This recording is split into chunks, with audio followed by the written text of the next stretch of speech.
আসসালামু আলাইকুম। প্রিয় দর্শক, খুবই উদ্বেগজনক এবং আতঙ্কের একটি খবর। জানি না এই খবরের সত্যতা কতখানি। ভারতকে অস্থিতিশীল করতে জামায়াতের সাবেক আমির গোলাম আজমের পুত্র সাবেক সেনা কর্মকর্তা ব্রিগেডিয়ার জেনারেল আবদুল্লাহিল আমান আজমির নেতৃত্বে নাকি একটি দল গঠন করা হচ্ছে বা হয়েছে। তারা রীতিমতো কাজ করছে এবং সুইসাইড স্কোয়াড গঠনেরও কাজ চলছে তাদের পরিকল্পনায়। এই খবরটি ভারতের কোনো কোনো গণমাধ্যমে এসেছে, আমরা জানি না এর সত্যতা কতখানি। তবে খবরটি সত্য হোক অথবা অসত্য হোক, যেটি হোক না কেন, আমাদের জন্য অবশ্যই বিপজ্জনক। কেন বিপজ্জনক, সত্য বা মিথ্যে যেটি হোক না কেন, সে বিষয়ে আসছি। ভারতের অন্যতম প্রভাবশালী গণমাধ্যম আনন্দবাজার একটি রিপোর্ট প্রকাশ করেছে, যেখানে বলা হচ্ছে যে বাংলাদেশে সেনাবাহিনীতে মৌলবাদী প্রভাব ক্রমশ বাড়ছে এবং সেই সঙ্গে ভারত বিরোধী তৎপরতাও পুরো মাত্রায় রয়েছে। একটি সূত্রে বরাত দিয়ে আনন্দবাজার বলছে, এই তৎপরতা চলছে অবসরপ্রাপ্ত ব্রিগেডিয়ার জেনারেল আবদুল্লাহিল আমান আজমির নেতৃত্বে এবং যিনি জামায়াতের প্রাক্তন প্রধান গোলাম আজমের সন্তান বা ছেলে।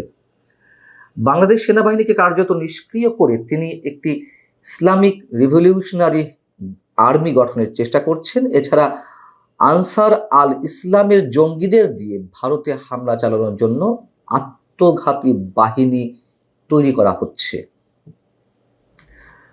এখানে বলা হচ্ছে প্রশাসনের অর্থাৎ বাংলাদেশের প্রশাসনের শীর্ষ স্তরের গুরুত্বপূর্ণ পদগুলোতে জামাতে ইসলামীর মনোভাবাপন্নদের বসানো হয়েছে। এই কথাটি তো অবশ্যই সত্য।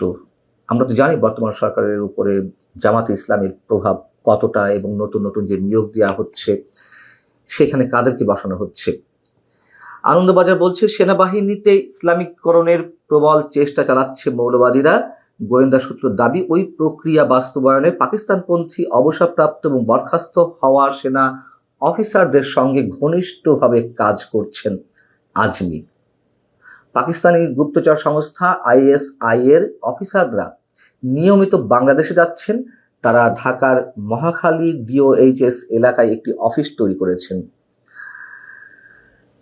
আমরা জানি না এই ধরনের কোনো বিষয় ঘটছে কিনা, তবে পাকিস্তানি গোয়েন্দাদের, পাকিস্তানি কর্মকর্তা, পাকিস্তানি রাজনীতিবিদদের বা মন্ত্রী পরিষদের সদস্যদের যে বাংলাদেশে যাওয়া আসা বেড়ে গেছে সাম্প্রতিক সময় বা গত 1 বছরে, যেগুলো চোখে পড়া মতন, এই বিষয়গুলো তো আমরা জানি। বলা হচ্ছে, জুলাইয়ের শেষ সপ্তাহে করাচি বন্দর থেকে সরাসরি অস্ত্র ও বিস্ফোরক নিয়ে একটি জাহাজ বাংলাদেশে পৌঁছায়। ধারণা করা হচ্ছে আইএসআই এর সহযোগিতায় আমেরিকার তরফে আরাকান আর্মির জন্য এই অস্ত্র পাঠানো হয়েছিল এবং আনন্দবাজার দাবি করছে 3টি লক্ষ্য নিয়ে মূলত কাজ করছেন অবসরপ্রাপ্ত ব্রিগেডিয়ার জেনারেল আবদুল্লাহিল আমান আজমি। তার মধ্যে একটি হচ্ছে সেনাবাহিনী এবং ডিজিএফআইকে ধ্বংস করে ইসলামিক রিভলিউশনারি আর্মি গঠন করা। কথিত ইসলামপন্থী কয়েকটি দলের কয়েকজন নেতা এই পরিকল্পনার অংশ। এখন এই খবরগুলো আমাদেরকে বিবেচনায় নিতে হয় এই কারণে যে গত কয়েকদিন আগে এনসিপির অন্যতম শীর্ষ নেতা নাসিরুদ্দিন পাটোয়ারি বললেন যে ডিজিএফআই গুড়িয়ে দেওয়া হবে, যেখানে আমরা জানি যে সেনাবাহিনী সর্বান্তকরণে এনসিপি নেতাদেরকে প্রোটোকল দিচ্ছে, তাদের নিরাপত্তার জন্য তারা সব ধরনের বিতর্কের মধ্যে থেকেও সবকিছু করছে, এটা আমরা জানি। তারপরেও এ ধরনের হুমকি দেওয়া হলো। সেই জায়গা থেকে এই যে ডিজিএফআই ধ্বংস করা কিংবা ইসলামিক রিভলিউশনারি আর্মি গঠন করার কোনো প্রক্রিয়া, এই ধরনের কোনো প্রক্রিয়া কাজ চলছে, আমাদেরকে তখন বিবেচনায় নিতে হয়। যদি এগুলো সত্য নাও হয়, আমরা জানি না। সূত্রের খবর দিয়ে বলছে আনন্দবাজার, আজমির আরেক সঙ্গে বহিষ্কৃত মেজর সৈয়দ জিয়াউল হক আল কায়দার দক্ষিণ এশিয়া শাখা আনসার আল ইসলামের একজন শীর্ষ নেতা। জিয়া এবং আজমি একসঙ্গে জঙ্গিদের প্রশিক্ষণ দিচ্ছেন। এই দল ভারতে নাশকতা চালাবে, এটি গোয়েন্দা সূত্র বলছে। এবং গোয়েন্দা সূত্র আরো যেটি বলছে যে আইএসআই একজন এজেন্ট, যিনি বাংলাদেশ সেনাবাহিনীর একজন অবসরপ্রাপ্ত কর্মকর্তা, তাকে আজমির সহকারী হিসেবে নিয়োগ দেওয়া হয়েছে। তার দায়িত্ব কক্সবাজার শিবিরে থাকা রোহিঙ্গা শরণার্থী এবং ঢাকা সহ অন্যান্য স্থানে আটকে থাকা পাকিস্তানিদের নিয়োগ করা এবং তাদের জিহাদি প্রশিক্ষণ দেওয়া। এখন প্রশ্ন হচ্ছে যে আনন্দবাজারে এই রিপোর্টটিতে যেসব তথ্য উঠে এসেছে তা কতখানি সত্য। যদি সত্য হয়ে থাকে অবশ্যই এই বিষয়টি আমাদের জন্য ভয়ঙ্কর একটা আশঙ্কার জায়গা তৈরি করছে। যদি সত্য হয়ে থাকে আমাদের স্বাধীনতার সার্বভৌমত্বের প্রতীক সেনাবাহিনী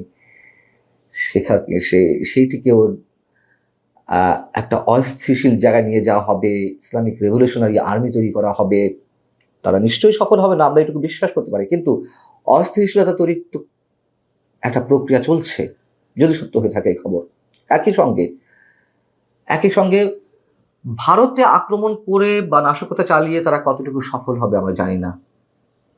তবে যাই কিছু ঘটুক না কেন, যেটুকুই তারা করুক না কেন, সেটি যে বাংলাদেশের জন্য কতটা বিপদ ডেকে নিয়ে আসবে আমরা হয়তো ধারণা নিতে পারছি না। তার কারণ সেই জায়গা থেকে ভারত তো নিশ্চয়ই বসে থাকবে না, এবং ভারতের আক্রমণটা বাংলাদেশের প্রতি কি হবে আমরা এখনই ঠিক বলতে পারছি না। এবং এই খবরের সত্যতাগুলো আমাদেরকে তখনই বিবেচনা নিতে হয় যখন আগে পরে অনেক কিছু মেলানো যায়। গত কিছুদিন আগে বিডিআর হত্যাকাণ্ডের তদন্ত যে কমিশন, সেই কমিশনের প্রধান সাবেক সেনা কর্মকর্তা অবসরপ্রাপ্ত major general ALM Fazlur Rahman কি বলেছিলেন নিশ্চয় মনে আছে। তিনি বলেছিলেন, ভারত পাকিস্তান আক্রমণ করলে বাংলাদেশের উচিত হবে উত্তর পূর্ব ভারতের 7 রাজ্য দখল করে নেওয়া। সরাসরি এমনভাবেই বলেছিলেন। এ ব্যাপারে চীনের সঙ্গে যৌথ সামরিক ব্যবস্থা নিয়ে আলোচনা শুরু করা প্রয়োজন বলে মনে করি। মাহফুজ আলম ডক্টর ইউনূস সরকারের উপদেষ্টা পরিষদের অন্যতম সদস্য, তথ্য সম্প্রচার বিষয়ক উপদেষ্টা, ছাত্র প্রতিনিধি হিসেবে যিনি এখনো পর্যন্ত সরকারে রয়েছেন, তিনি কি বলেছিলেন তার ফেসবুকে স্ট্যাটাস দিয়েছিলেন যে হিমালয় থেকে বঙ্গোপসাগর পর্যন্ত জনপদ পুনরুদ্ধার ব্যতীত পোকায় খাওয়া পূর্ব পাকিস্তান হয়ে বাংলাদেশ দিয়ে আমরা মুক্তিকে ছুঁতে পারবো না। অর্থাৎ বাংলাদেশের মানচিত্র টেনে লম্বা করতে হবে, ভারতের বিভিন্ন অংশ দখল করে নিতে হবে। এই এনসিপি নেতারা তো আরো অনেক কিছু বলেছেন, নরেন্দ্র মোদীকে টেনে হিচড়ে নামাতে হবে। আবার কেউ বললেন উগ্র জঙ্গিবাদী মানসিকতার, অনেকে বললেন প্রকাশ্যে যে ভারতের সীমান্তে আক্রমণ করা হবে। এই যে কথাবার্তা, এবং আব্দুল্লাহিল আমান আজমির সম্পর্কে যে তথ্যগুলো আমরা পাচ্ছি, সবকিছু মিলিয়ে এগুলো যে একেবারে উড়িয়ে দেওয়া যায় তাও কিন্তু নয়। আমরা পুরোপুরি সত্য হিসেবে সম্পূর্ণটা হয়তো গ্রহণ করছি না, কিন্তু কিছু সিমটমটা এর মধ্যে আমাদের সামনে উপস্থিত হয়েছে। এবং আব্দুল্লাহিল আমান আজমি যে বাংলাদেশের পতাকা স্বীকার করেন না, বাংলাদেশের মানচিত্র, বাংলাদেশের জাতীয় সংবিধান এগুলো স্বীকার করেন না, সেটা তিনি একাধিক জায়গায় বলেছেন। এবং যে কারণে শুরুতে বলছিলাম যে এই খবরের সত্যতা থাক বা না থাক, দুটি আমাদের জন্য বিপজ্জনক। যদি সত্য